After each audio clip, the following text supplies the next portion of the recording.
JDCap26 here, just repairs and hobbies, and we're in the iMac, and the latest is Ventura, and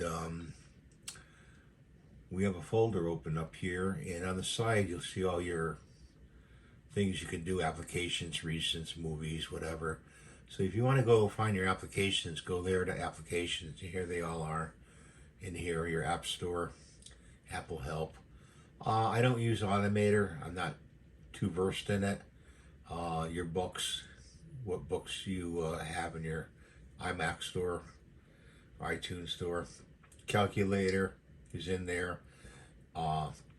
Calendar, whatever applications you have on the computer should be in here.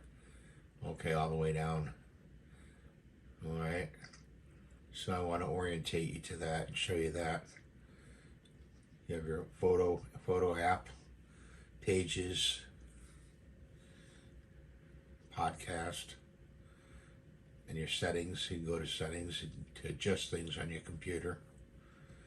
Text notepad. You should, any of these that you want to use at a regular basis, you could left click and drag down to your taskbar at the bottom. Okay. So that's what's in your applications and whatever you add in personally from the App Store. Thanks for watching. Have a great day, and we'll see you next time. Bye for now.